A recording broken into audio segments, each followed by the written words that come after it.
আল্লাহকে কেন মানবেন না? কেন সেই আল্লাহর সিজদা করবেন না? কেন আল্লাহর গোলাম আপনি হবেন না? আপনি কি দুনিয়াদারি করিয়া আপনি দুনিয়াতে বেশি দিন থাকতে পারবেন? সম্ভব বাবা? কোনোভাবেই আপনি চিরকাল থাকতে পারবেন না। Man is mortal. আল্লাহ পাক কোরআনে কারিমের মধ্যে ডাক দিয়া বলে কুল্লু নাফসিন যায়িকাতুল মাউত, প্রত্যেক প্রাণী মৃত্যুবরণ করবে, প্রত্যেক প্রাণী মৃত্যুর স্বাদ গ্রহণ করবে। পৃথিবীতে কোনো রাজা থাকে নাই, কোনো বাদশা থাকে নাই, আপনার দাদা থাকে নাই, আপনার দাদি থাকে নাই, আপনার নানা থাকে নাই, আপনার নানি থাকে নাই, গ্রামের বড় মাই মতব্বর কেউ থাকে নাই, দেশের সরকারও থাকবে না। আজ থেকে 100 বছর আগে এই জমিনে কি ছিল আমি আপনি জানি না, কথা বলেন ঠিক না বেঠিক? আজ থেকে 100 বছর পরে এইখানে কি হবে আপনি আমি বলতে পারবো? কিন্তু বলতে পারবো না। আমরা কিচ্ছু জানি না। সব কিছু জানে কে? সব কিছু জানে কে? আমি আপনি ঘুমাই, আমার আল্লাহ কি ঘুমায়? আমার আল্লাহ ঘুমায় না। আল্লাহ তাআলা কোরআনে কারিমের মধ্যে ডাক দিয়া বলে লা তাখুদুহু সিনাতু ওয়ালা নাউম। ভাই কোরআনের আয়াত শোনার পরে জোরে আল্লাহু আকবার বলবেন, আল্লাহ তাআলা দুইটি ফায়দা দান করবে। 1 নাম্বার আপনার সগীরা গুনাহগুলো আল্লাহ মাফ করে দিবে। 2 নাম্বার আল্লাহ তাআলা আপনার জান্নাতের মধ্যে একটা সিট নাম্বার বরাদ্দ করে দিবে। সুবহানাল্লাহ। কোরআন শোনার পরে জোরে আল্লাহু আকবার বললে লাভ না ক্ষতি? লাভ। লাভ আমরা সকলে চাই কি চাই না? নগদে লাভ বেশি, তাই না? বুঝছেন মনে হয় আপনারা, তাই না? বেশি নগদে বেশি লাভ, তাই না? ও বন্ধুগণ আমার ভাইরা, সেজন্য আমরা কোরআন শোনার পরে জোরে আল্লাহু আকবার বলবো। আর জোরে বলেন না আল্লাহু আকবার। অর্থ কি? আল্লাহ তুমি, আর জোরে বলেন আল্লাহ তুমি।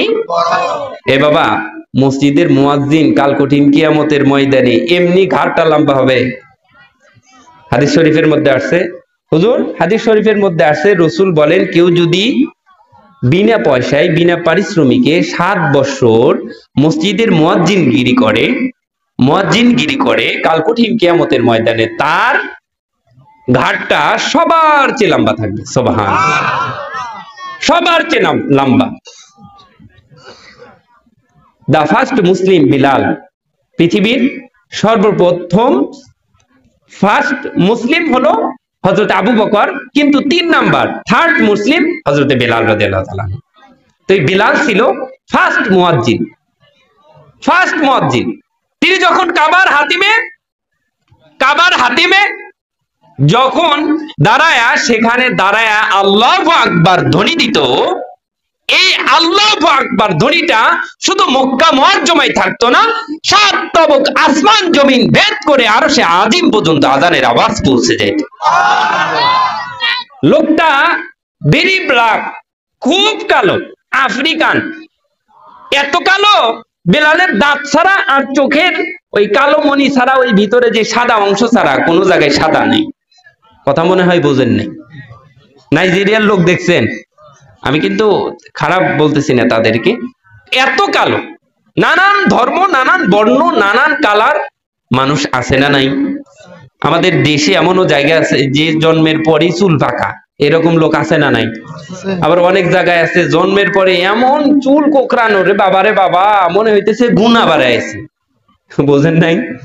এমনও মানুষ আছে এত লম্বা লম্বা, আমার মতো এত হালকা পাতলা এত মানুষ, 3টারে একবারে ঢেল মেরে দিব, তারপরে তার শক্তির অভাব হবে না। বডি বিল্ডার না? এরকম মানুষ আছে না নাই? আফ্রিকান লোক হযরতে বেলাল, এত কালো, এত ব্ল্যাক, কিন্তু এমন মানুষ হইছেন বাইরে ব্ল্যাক কিন্তু ভিতরটা ব্রাইট এবং হোয়াইট। সুবহানাল্লাহ। উজ্জ্বল এবং সাদা, এত সাদা যে তিনি আজান দেয় নাই, বেলালের জীবনের মধ্যে পড়ছে একদিন আজান দেয়নি, সেই দিন মদিনাতে ফজর হয় নাই, সূর্য ওঠে নাই। ফেরেশতা জিবরাইল রাসূলের কাছে চলে আসছে, ফজরের নামাজ হয়ে যাইতেছে, নামাজে দাঁড়াবে, অন্ধকার ছাড়ছে না। আগে তো ঘড়ি ছিল না বাবা, আগের মানুষ কিন্তু এই সূর্য দেখে বলতে পারে যে এখন কয়টা বাজে, আছে না নাই? নাকি আপনাদের এলাকায় সেরকম প্রবীণ মুরব্বী নাই? সূর্য দেখে বলতে পারে। আল্লাহ তাআলা টাইম সময় দেখার জন্য আল্লাহ তাআলা চন্দ্র এবং সূর্যকে তৈরি করে রাখছে। সুবহানাল্লাহ। সমুদ্রের মধ্যে নাবিকরা যখন চলে, সমুদ্রের মধ্যে শুধু ধুধু পানি আর পানি। সমুদ্র দেখছেন তো ইনশাআল্লাহ? দেখেন নাই আপনারা? সমুদ্র এত পানি যে সমুদ্রের পানির কোনো শেষ নাই। কুলসিরু ফিল আরদ। দেশ ঘুরবেন, আপনার মেধা প্রজ্ঞা আল্লাহ তাআলা বাড়ায় দিবে। সুবহানাল্লাহ। একটু জোরে বলেন না সুবহানাল্লাহ। এই ভাই শেষ করে দিব আর কিছুক্ষণ চলবে? কয় কি, আমার তো গলাই পারতেছে না, আওয়াজ দিতে পারছে। আপনাদের আর্থিন এত দুর্বল কারণ কি? আওয়াজ দেবো একবারে রিল্যাক্সে, তা তো পারতেছি না। যাই হোক, আলহামদুলিল্লাহ মাইকালা ভাই অনেক চেষ্টা করছে কিন্তু তুলতে পারেন।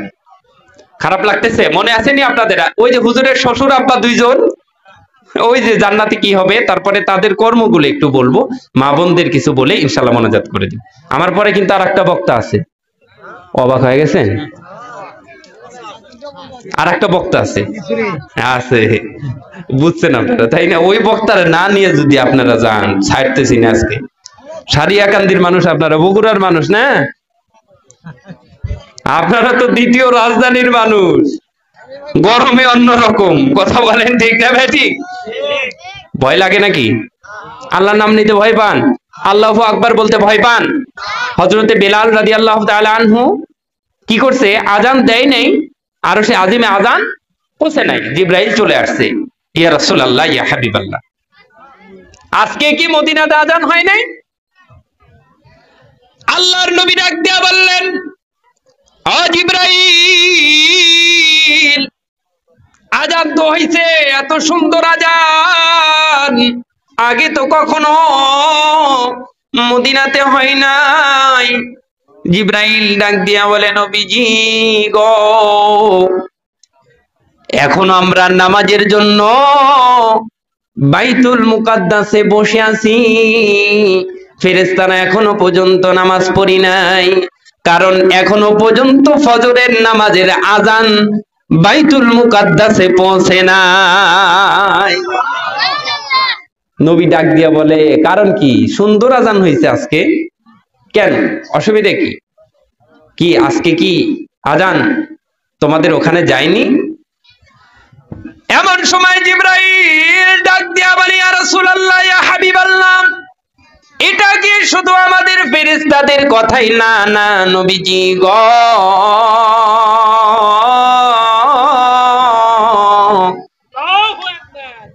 এই কথাটা আমার আল্লাহ আমাকে ডাক দিয়ে বলছেন, ও জিবরাইল, মদিনাতে যাও, যায়া আমার নবীকে যা বলো, ফজরের আজান বেলাল না দেওয়া পর্যন্ত আজকে সূর্য পর্যন্ত উঠবে না।